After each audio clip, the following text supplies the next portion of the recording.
This camera can shoot in 6K, full frame, open gate, in Blackmagic RAW, internally for under $2,500.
If you wonder where we got some of those cinematic tracks or sound effects, check out audio.com.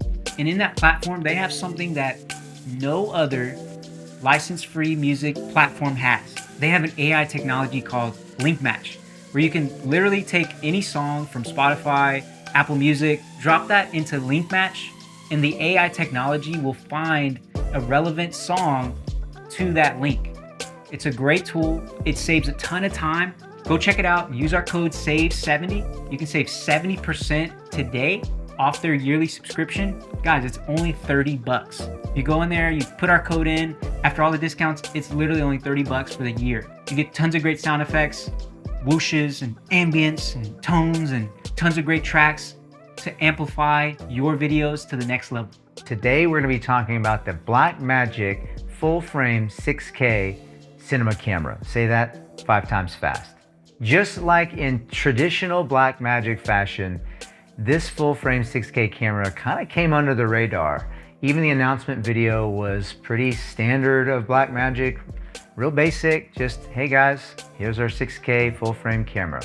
But wait a minute. This is huge news if you are an indie cinematographer or a seasoned cinematographer looking for an amazing option in a camera that's super affordable. We don't know of another camera that can do what this thing does for the price point of around $2,600 brand new that this new Blackmagic 6K full frame can offer.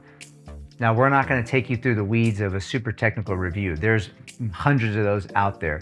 But what we want to go over is real world experience of when this camera really shines and when this camera isn't the best choice. Remember, not all tools can be used for every single job. Every time we shoot with this camera, we always feel like we got the best possible image. The sensor, the full frame capabilities, the open gate mode, they're all great benefits and why you should shoot with this camera. Whenever I look at the image in post, it helps me overlook this just crazy design, this clunky, dare I say, ugly design of the camera. It feels like a DSLR and an oversized mirrorless camera. The plastic body and I get it. I get why it's under $2,500 because of the build and the ergonomics.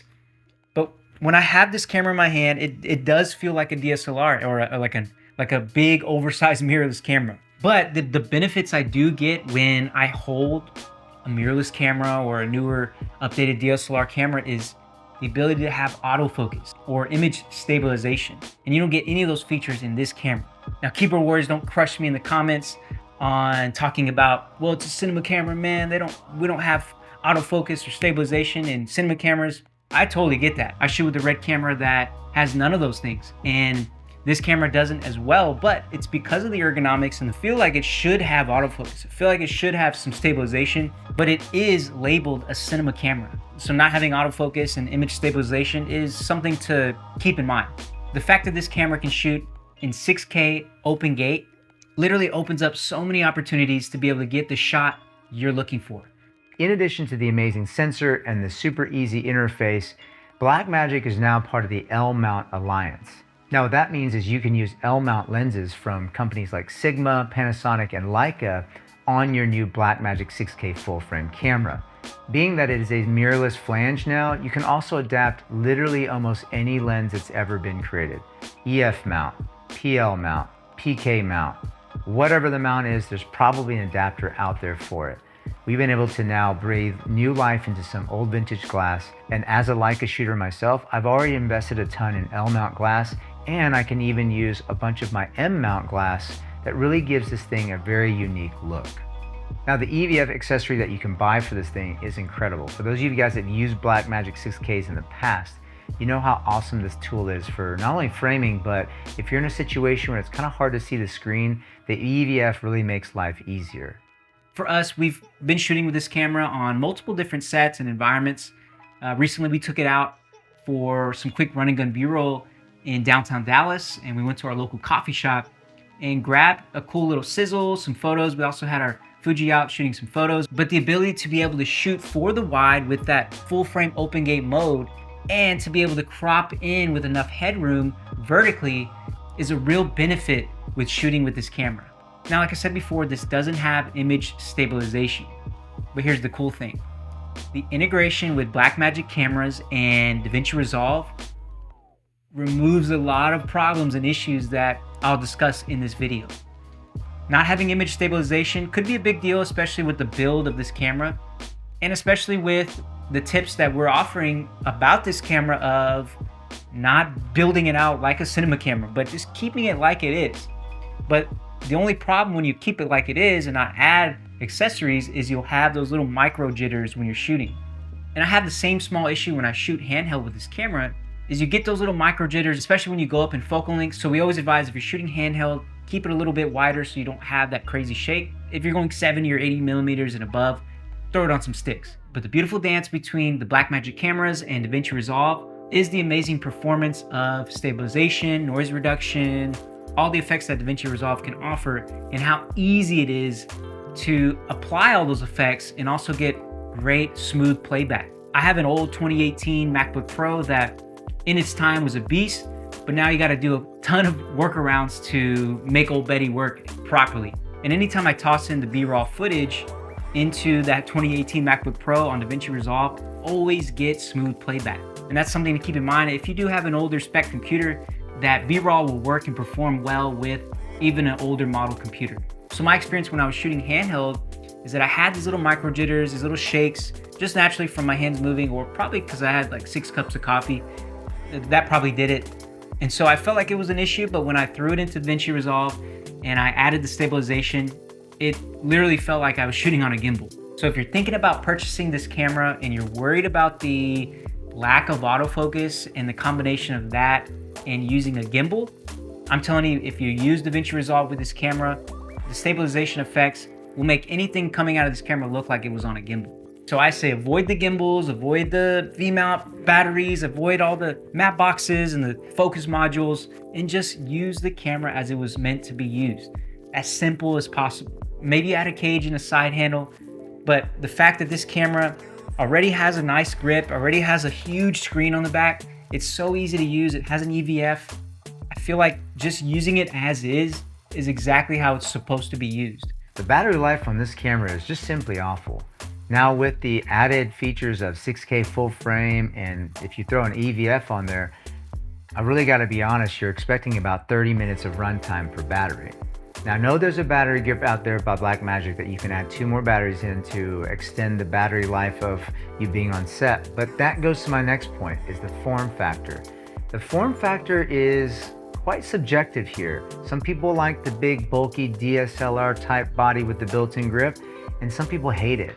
You add the battery grip in there and this thing becomes pretty bulky, and because it's a thin design, if you use lenses that are a little bit longer, it really becomes front heavy and difficult to balance.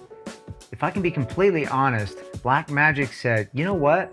We're giving you a 6K full frame open gate sensor for under 3 grand. Take this body and just deal with it. And we have. Because we don't use this camera on every single application. There are certainly applications where this thing really shines. For example, if we're shooting a sit-down interview or talking heads and we want a little bit more in the frame and we want to be able to crop into vertical, which is really popular right now, nothing beats 6K full frame open gate. We can shoot this thing and not worry about having to crop a bunch of stuff out or if we're gonna have enough headroom. And it allows us to shoot at a focal length that we can have the desired depth of field while still getting a bunch in the frame for potentially going vertical. We have other cameras that we use for other productions where we need more time on set or we're rigging something up for more complicated shots.